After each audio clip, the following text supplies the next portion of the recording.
E saiu a Release Candidate 2 do .NET 9 e o intuito do vídeo de hoje é te mostrar em detalhes o que essa segunda ORC nos trouxe, o que a gente pode esperar dessa versão do .NET. Então vamos olhar em detalhe essa segunda Release Candidate. Então se tu tá curioso para saber um pouco mais sobre isso, fica aqui comigo, pega teu café e bora lá!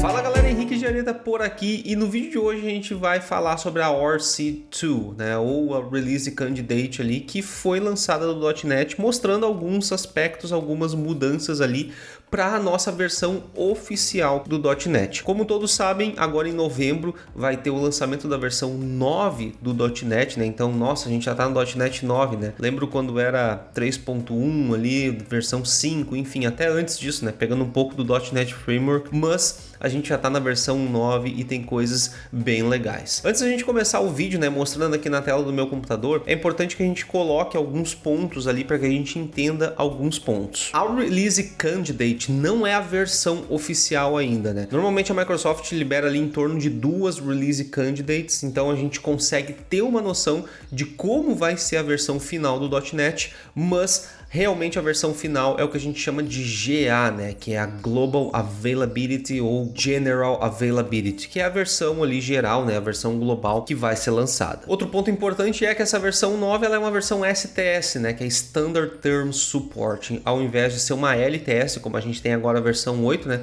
A gente tem uma LTS, que é um Long Term Support. Então, normalmente ali anos ímpares, enfim, a Microsoft sempre faz algo referente a anos ímpares e pares, né? Normalmente os anos pares são versões STS, os anos ímpares, né, são versões LTS, então a gente sempre pode optar. O que muda de uma versão para outra? É realmente a forma de suporte que a gente tem, né? É realmente o tempo de suporte que a gente pode ter. Por exemplo, numa versão STS, se a gente tiver qualquer problema, o tempo de suporte dela é menor em comparação à LTS. É por isso que uma dica de amigo, digamos assim, eu sempre opto por esperar a versão LTS. Muitas vezes eu não vejo necessidade da gente, eu tô, por exemplo, na versão 8, que é uma versão LTS, e eu vou migrar para 9. A não ser que tenha melhorias assim, extraordinárias ou alguma coisa nova em termos de tecnologia que tu precisa utilizar, mas eu sempre opto por esperar a versão LTS, porque eu sei que essa versão vai me dar muito mais suporte e vai me dar muito mais segurança também na minha aplicação. Então agora, sem mais delongas, vamos para a tela do meu computador, onde a gente vai ver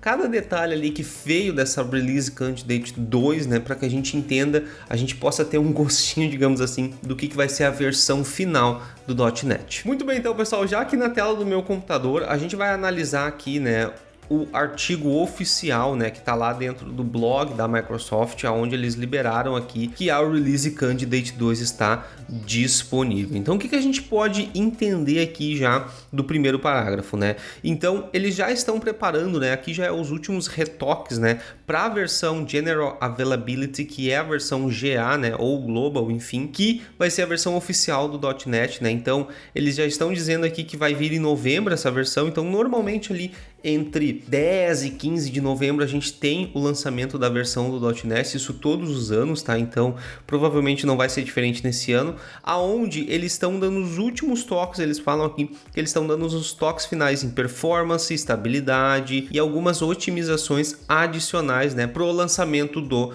.NET. Então esse primeiro parágrafo aqui nada mais é do que para explicar em que ponto que eles estão, o que eles estão fazendo, né, e como a gente está na Release Candidate 2, né, como a gente está na final ali, é realmente a reta final do .NET, né, da versão do .NET, então eles não têm muito mais, dificilmente eles acrescentam algo muito diferente aqui na Release Candidate 2, né? Normalmente eles deixam isso já para os previews, enfim, alguma coisa do tipo.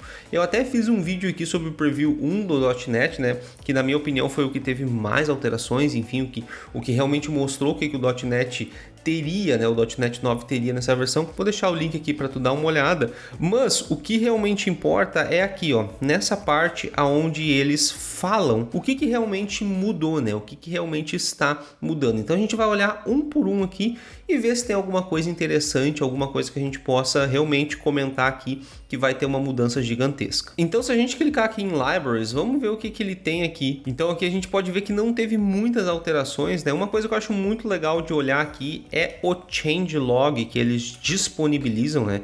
Então se a gente clicar no changelog aqui, a gente vai conseguir ver tudo que foi feito, tudo que está sendo feito o pull request, todas as alterações que estão sendo feitas. Então olha só, a gente já tem aqui mais de 200 commits e mais de 960 arquivos modificados, né, referente a libraries do .NET 9. Então isso aqui é muito legal porque a gente pode clicar aqui e a gente pode olhar tudo que foi mudado, né? A gente tem aqui todo o padrão de código, né? O padrão de mudança aqui do GitHub. Então, esse changelog que a Microsoft disponibiliza, eu acho de extrema importância, porque a gente pode olhar um pouco mais a fundo, né? O que está sendo alterado, tá? Vamos partir aqui para o runtime e a gente pode ver também que parte do mesmo princípio da libraries, não teve mudanças significativas, tá? Eu vou abrir aqui o changelog e também ele vai abrir basicamente o mesmo ali changelog, né? A gente pode ver que eles deixam um link de changelog para tudo, então não é separado, digamos assim, por especificação, tipo libraries, runtimes ou enfim, qualquer outra coisa, tá? Então, bem interessante. E o que muda muito assim, né? Por exemplo, se a gente for dar uma olhada aqui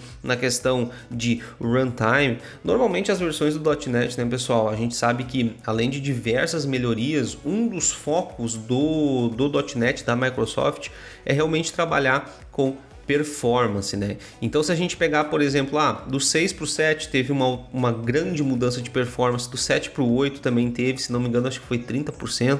Eu não lembro os números de cabeça, mas eu lembro que teve uma mudança significativa de performance. E também do 8 para o 9 eles vão mudar alguma coisa de performance. A gente não pode ser hipócrita nesse ponto e dizer, por exemplo, nada muda. Tem muitas coisas por baixo dos panos que vai facilitar o nosso dia a dia e por isso que eles modificam, tá? Como eu falei, a questão da performance é uma das principais na minha opinião. Então, muitas vezes tem muitas coisas que funcionam por baixo dos panos, que eles testam, que eles trocam, que eles mudam, que eles simplesmente alteram ali o core da questão para que no final consiga nos ajudar. Então deixa eu voltar aqui, deixa eu fechar aqui. Vamos ver aqui de SDK, né? O SDK, que é o Software Development Kit. Vamos ver o que ele tem aqui. Ele não mudou nada também, tá? Basicamente ele segue o mesmo padrão ali dos outros. Então vamos ver se eu tenho alguma coisa aqui em ASP.NET. Aqui no ASP.NET a gente já pode ver que teve uma mudança, né? Então ele atualizou aqui para a última versão do Bootstrap, jQuery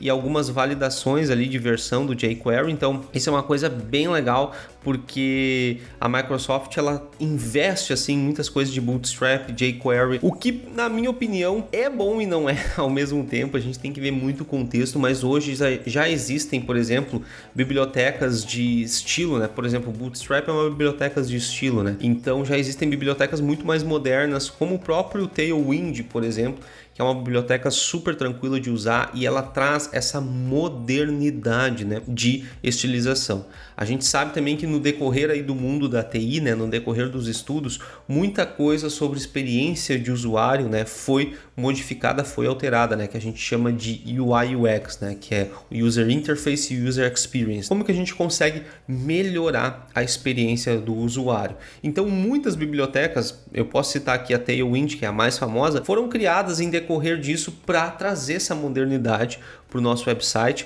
e também para ser um pouco mais fácil de utilizar. Mas a gente vê que ainda no .NET 9 eles vão apostar na utilização do Bootstrap. Então o Bootstrap 5.3.3, que eu acredito que seja a versão mais atual deles, eles vão ainda utilizar essa biblioteca de estilos. O que, como eu falei, é uma biblioteca muito boa, a gente não pode fechar os olhos para o Bootstrap. Basicamente todas as aplicações que a gente vê aí, alguma parte delas é feita em Bootstrap, então isso é uma coisa interessante, né, que a gente pode utilizar e nada impede da gente utilizar outra biblioteca também, né, isso fica ao nosso critério, mas já tem uma biblioteca aqui disponível. E aqui no .NET MAUI, vamos ver o que mudou. Aqui também a gente pode ver uma atualização aqui, por exemplo, do Xcode. Então eles estão utilizando as últimas versões, né, do SDK. Então isso é muito legal também, porque a gente sabe que o .NET MAUI ele também vem sofrendo bastante alterações, né? Assim como o Blazor, eu ainda vejo que a Microsoft está investindo muito mais em Blazor, né? O que é sensacional, porque a gente consegue utilizar código C# para construir front-end, então está dentro do nosso alcance, né? Está dentro do nosso core, digamos assim. A gente não precisa simplesmente estudar outras linguagens, enfim. Então isso é muito legal, né? Simplesmente o browser está rodando rodando, né? Como a gente fala do WASM, né? WebAssembly, o browser rodando o código C#, então, nossa, isso é sensacional. Mas também eu vejo que o .NET MAUI tá vindo com força também em muitas coisas, né? Quando a gente fala, por exemplo, de desenvolvimento mobile ou até desenvolvimento mais focado para dispositivos móveis, né? Não só smartphones, mas como tablets, enfim, alguma outra coisa, o .NET também tá colocando um pouco de força nisso. Então, isso é muito, muito legal. Eu vejo, galera, que a Microsoft ela está investindo muito também em questão de performance.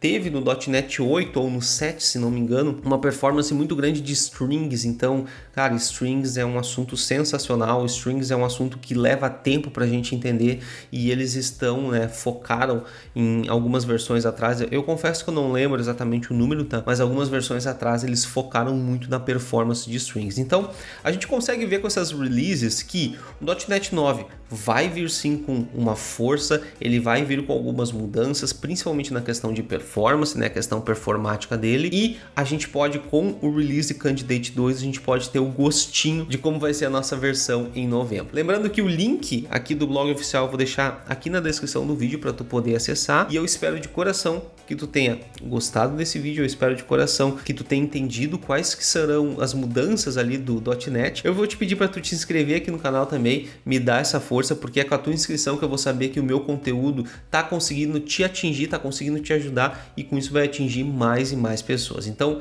de coração, muito obrigado, eu espero que tu fique muito bem, bons códigos, eu te vejo na próxima e até mais.